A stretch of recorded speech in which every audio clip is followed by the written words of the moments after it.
tema del salario nos atraviesa constantemente. Hay varios temas de actualidad para hablar vinculados al tema de salario. Y para que nos ayude a pensar un poquito en esto, estamos en comunicación telefónica con Ivo Holsinger. Él es abogado, especialista en derecho laboral, especialista en compliance laboral y en buenas prácticas laborales. Ivo, muy buenas tardes. Lucía Genovesi y Federico Recaño te saludan. Hola, Ivo. Buenas tardes, Federico. Buenas tardes, Lucía. ¿Cómo están? Muy bien, gracias, muy gracias bien. por atendernos. Antes de ir a algo un poquito más de actualidad, me da mucha curiosidad el tema de buenas prácticas laborales. ¿Qué serían? Bueno, a ver, el mundo de compliance general tiene una especialidad particular que tiene que ver con lo laboral. Es un rol que en muchas empresas está tomando vigencia, que es el rol del abogado, pero no en función de el bombero que apaga incendios, sino de aquel que trata de prevenir. Sería más un gerente de higiene y seguridad, digamos, ¿no? Donde a través del análisis de la normativa jurídica y de los procesos internos de las empresas se intenta evitar la conflictividad laboral dentro de la empresa.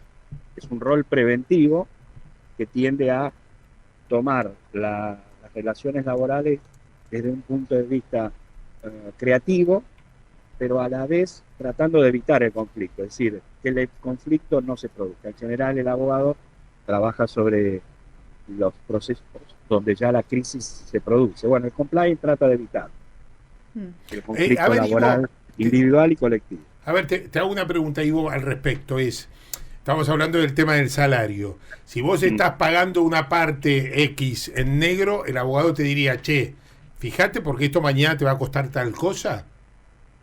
Exactamente, eso es perfectamente un ejemplo del rol del compliance. Compliance lo que hace es, por ejemplo, te doy un ejemplo concreto, verifica, por ejemplo, el nivel de conflictividad de una empresa y verifica si la normativa, el contrato individual de trabajo de cada uno de los trabajadores responde a las pautas legales y convencionales y si se está estructuralmente y globalmente violando algún principio laboral. Por ejemplo, temas de género, por ejemplo, violación de el principio del 14 bis, igual remuneración por igual tarea. Otro ejemplo, tareas extra categorías. Entonces, lo que detecta el compliance, a partir quizás de reclamos individuales anteriores, juicios, o si no, a partir del análisis y la auditoría que hace, es verificar en profundidad si hay alguna situación que pueda derivar en un pasivo laboral oculto importante. Bien. Mala aplicación de convenio colectivo, pagos no remunerativos. Y ahí en el tema del salario, que es el tema que trae hoy a la mesa, ¿verdad? Sí. Uno puede ver la tarea del compliance como diciendo, bueno, a ver, estamos pagando los salarios que por ley y por convenio colectivo debemos pagar. ¿Cómo es nuestra estructura en el organigrama? ¿Estamos respetando el principio de igualdad de género, igualdad de oportunidades? ¿Se está pagando conforme criterios de justicia retributiva? Pasa muchas veces que hay personal que queda fuera de convenio y muchas veces gana menos que el personal conveniado, no tiene los aumentos que tiene el personal conveniado. Son todas sutilezas, pero que al menos el compliance lo que hace es advertir a la dirección de la empresa que pueden surgir esos conflictos. Después la empresa obviamente decide qué hacer, ¿no? Si asume esto o asume el riesgo. Y acá hay un tema largo para contar que tiene que ver un poco con también lo que nos trae, que es la reforma laboral. Eso, a ver, dale. A ver, yo no creo que exista la industria del juicio. Creo que es el eje por el cual la reforma laboral se plantea. Lo que existe es la industria del fraude. Y les voy a contar un ejemplo para analizar esto, que me tocó en mi actividad profesional, ¿no? Y que muestra que, en síntesis, adelanto el resultado de la teoría, de la tesis. El juicio laboral se convierte en un gran negocio para empresas que logran una sobreganancia a partir de incumplir la normativa laboral. Me pasó con las AFJP. Yo era representante de muchos ex empleados vendedores de AFJP y discutíamos con las AFJP en juicio el tema del salario, justamente lo que nos trae hoy. porque ellos pagaban las comisiones de una manera que para nosotros violaba la ley de contrato de trabajo, básicamente la garantía de la LST respecto de que el trabajador no debe asumir riesgo empresario, y ahí había comisiones de ventas concertadas que no pagaban las AFJP porque los empleadores de los clientes no pagaban los aportes. Tardé 15 años en lograr un plenario. Ustedes saben, el fallo plenario es un fallo donde todas las salas de una cámara, en este caso la Cámara Nacional de Operación del Trabajo, se reúnen para definir una doctrina cuando existe decisiones contradictorias. Sí. Yo tenía de las 10 salas de la Cámara, 9 a favor y una sola, la sala octava, en contra de mi postura sobre cómo debía pagarse la comisión de un vendedor de AFJP. Después de 15 años de intento logro el plenario sale bien, a favor nuestro, de los trabajadores, y se reúne la Cámara Empresaria de AFJP para resolver cómo iban a hacer para pagar los salarios variables de los vendedores a partir del plenario. Sí. En la lógica que uno diría, bueno, van a adaptar el sistema comisional salarial a las pautas del plenario, ¿no? Bueno, después de la reunión de la Cámara de AFJP decidieron seguir pagando mal salarios, y el argumento, que esto me lo contó un abogado, una infidencia, un abogado de una AFJP, cómo fue la sucesión de diálogos. Todos los abogados, digamos, laboralistas de las AF recomendaban ajustar, obviamente, la pauta salarial a partir de ahora de todos los trabajadores de las AFJP a ese plenario, entendiendo que ya había una doctrina fijada. Pero vinieron los gerentes financieros de las AFJP y le dijeron, miren, no vamos a modificar la forma de pagar las comisiones por el plenario, puesto que en estos 15 años hemos ahorrado 140 millones de dólares por mal pagar salarios. Tengan en cuenta que el trabajador tiene 2 años hacia atrás, por más que haya trabajado 20, solo puede reclamar 2 años de diferencia salarial. Consecuencia o ergo, siguieron pagando mal, porque entendían que seguía siendo un negocio, mal pagar a todos los trabajadores en actividad y solo pagarle bien a aquellos que se animaban a ir a juicio y terminaban el juicio y lo ganaban. Claro, que pasaba un montón de tiempo además. Bueno, ahí está un poco lo que pasa con el ANSES, con las sentencias a favor de los jubilados. Sí. Claro. Encuentran un mecanismo de financiación, el ANSES por un problema de restricción presupuestaria, pero las empresas logran una sobreganancia mal pagando salarios. Yo siempre Ahora, Ivo, perdón, sí. ¿no? Este caso que vos planteás, ¿es un caso particular o es aplicable también a otras actividades que no sean las FJP, bueno, que han sido sujetos de muchos vaivenes judiciales y demás? ¿Esto es así? Sí, porque en general. Es en general. Vos sabés que yo sostengo, ¿no? Sí, pero sí. lo sostengo, pero lo digo como quien repite frases, que yo digo que muchas de las grandes empresas, en general, no les afecta tanto el tema de los juicios porque lo tienen como una previsión presupuestaria, digamos, ¿no? No, entonces digo, a mí mucho no me ayuda que me cambie, digo, no sé, estoy pensando en una fábrica de gaseosas, por decir de alguna manera, digo, tiene la previsión, el año que viene tengo la previsión para indemnizaciones tanto.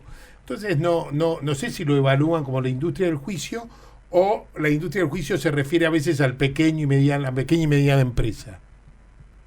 Ahí, Federico, diste en el clavo. Es decir, primero, la reforma laboral.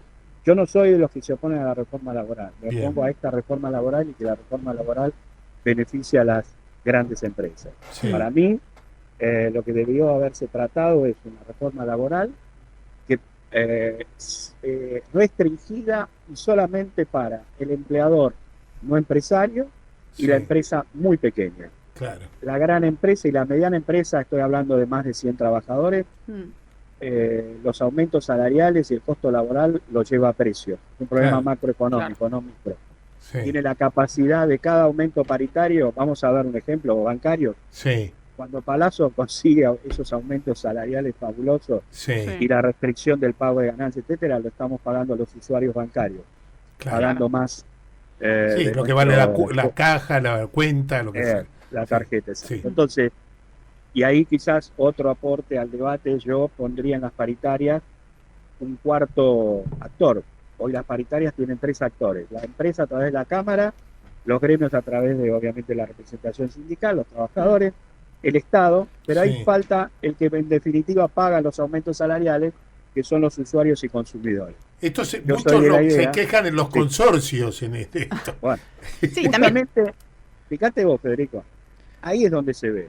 Nuestro sistema laboral, y acá soy pro-reformista, para la pyme y el empleador no empresario, Sí, una abuela que contrata a una cuidadora para cuidar al abuelo, a su esposo, sí, tiene el mismo régimen laboral que el Banco Santander Río o cualquier multinacional. claro.